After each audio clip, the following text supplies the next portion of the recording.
네, 안녕하세요. 2024학년 한강중학교 2학년 1학기 기말고사 기출분석을 맡게 된 구주입의 박세은 강사입니다. 반갑습니다.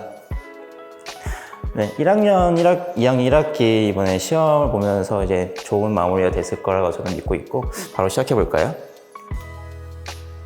네, 문항 분석을 들어가겠습니다. 보면은 이번 중간고사랑 다를 거 없이 이제 선택형 25문항으로 추출됐습니다. 네, 그래서 단원별로 이제 문항 분포수를 보면 1차 부등식이랑 연립방정식이랑 1차 함수가 같이 출제가 됐어요. 근데 이 연립방정식이랑 1차 부등식, 그다음 1차 함수가 같이 들어가 있는 경우는 좀 굉장히 드물긴 하지만 1차 함수 범위가 굉장히 많이 잘리고 출제가 됐습니다. 그럼에도 불구하고 1차 함수의 비중이 상당히 높게 출제됐다는 것을 확인할 수 있습니다. 그리고 연립방정식은 5문항밖에 출제가 안 돼서 기본적인 문제만 냈다는 것을 확인할 수 있습니다. 다음으로 넘어가면 난이도를 봤을 때 전반적인 난이도는 상당히 평이했고 기본에서 중정도로 보고 있고 그 다음에 크게 어렵다거나 한 건 없었습니다. 그래서 교과서와의 연계성 그대로 유지한 거는 중간고사 때랑 거의 비슷하다고 볼 수 있습니다. 그래서 성적을 봤을 때 한 개에서 또는 100점 만권 한 개 맞았을 때는 제 생각에는 상위권, 그 다음에 2개에서 3개 정도 틀렸다고 하면은 저는 중위권으로 보고 있습니다.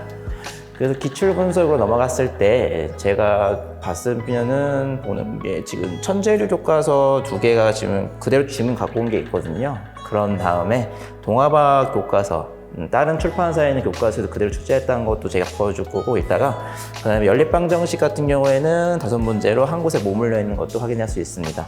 그래서 제가 볼 문항은 17번 문항, 보도블록 규칙성 같은 문제인데 한번 잘 풀었을지도 궁금하게 하거든요, 학생들이. 한번 보겠습니다. 그래서 이 문제를 봤을 때 제가 딱 보면은 규칙선 찾는 문제예요. 말 그대로 패턴 찾아가지고 식 세우는 건데 일부러 한번 나열해 보면 됩니다. 좀 나열해 보면 좋을 것 같고, 근데 그림 1 같은 경우에는 한 개밖에 없잖아요. 근데 그림 2 같은 경우에는 한 개에서 한 개 더 4개 추가되는 거. 네, 한 번 추가됐습니다. 한 번. 그림 3 같은 경우에는 4개가 2번 추가가 됐어요. 딱 봤을 때. 그 다음에 그림 4 같은 경우에는 4개가 3번씩 추가가 됐다는 것을 확인할 수 있잖아요. 그러면 그림 마지막 n 몇 번째인지는 모르겠지만 n번째 항까지는 4개가 몇 번 추가될까라고 확인해 봤을 때 n-1개가 추가될 수 있지 않을까로 저는 지금 파악할 수 있을 것 같고, 이거를 조금 식으로 변환한다고 하면 1 플러스 4의 n-1로 4의 n-3으로 정리가 가능하다는 점, 그리고 이거를 x, y에 대한 함수식으로 해석하는 걸로 바꿔준다고 하면 fs는 4s-3, 그래서 a는 4, b는 -3으로 17번 바로 정답이 나옵니다. 5번으로. 네, 그래서 1이라는 걸 알 수 있고, 마지막 거는 크게 무리 없이 그냥 여기다가 100을 한번 넣어주면 되니까 397이라는 것도 확인할 수 있으니까 5번까지 확인할 수 있습니다. 네, 그래서 이 문제를 좀 더 지켜볼게요. 2024학년 1학기 기말고사 이번 거잖아요. 한번 보면은 이제 다른 출판사에 제가 질문 그대로 갖고 왔는데 네, 거의 똑같습니다. 네, 아예 똑같다고 보는 것도 나쁘지 않을 것 같아요. 동아박 교과서 그대로 갖고 왔고, 나머지 문제도 거의 비슷하게 출제가 됐던 걸로 제가 확인을 해서 갖고 왔는데 네, 이건 천재류 교과서 그 마지막 쪽에 있습니다. 그 수술 마무리될 쪽에. 얘도 딱 봤을 때 1차 함수 그 140쪽 끝부분에 있어요. 그러니까 시험 범위는 116페이지까지였는데 140쪽에 좀 비슷한 유형이 있는데, 다만 좀 보면은 1차 방정식에서 1차 함수로 범위를 좀 맞춰준 것 같긴 합니다. 네. 그래가지고 이거 어차피 2학기 때 또 출제되는 것도 확인할 수 있을 것 같으니까 한 번 더 짚어 넘어가 주면 좋을 것 같습니다. 그 다음에 1학기 중간고사 때 해설 촬영했을 때도 언급을 했지만 그때도 마찬가지로 그 중학교 2학년 비상교과서에서 그대로 갖고 왔고, 그런 다음에 중1 동아박 교과서 1차 방정식 쪽에 있는 걸 그대로 갖고 왔거든요. 리라버티. 그런 다음에 이 중2 비계산 교과서에서 갖고 왔던 건 순환소수로 만이랑 순환소수로에 대한 그 단어 차이를 언급했다는 점, 그 다음에 마지막 천재력 자기 교과서에 있는 것도 그대로 갖고 왔다는 것도 확인할 수 있습니다. 네.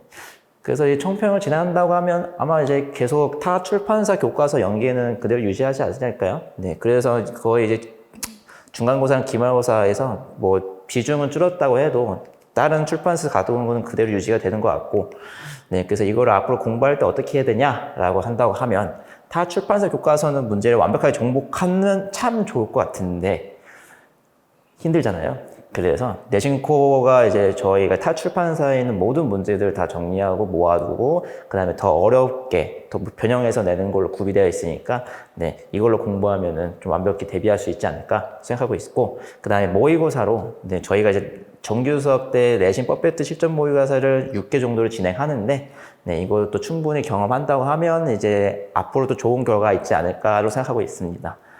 마지막으로 저번에도 언급했던 것처럼 내신 대비 타임라인입니다. 네, 이번에 중요했던 건 아마 한강중은 내신 코어가 가장 중요하지 않았을까로 좀 파악하고 있고, 다른 것도 다 이제 그대로 쭉 진행하니까요. 한번 눈으로 쭉 봐주시고 그대로 넘어가 주시면 좋을 것 같습니다. 네.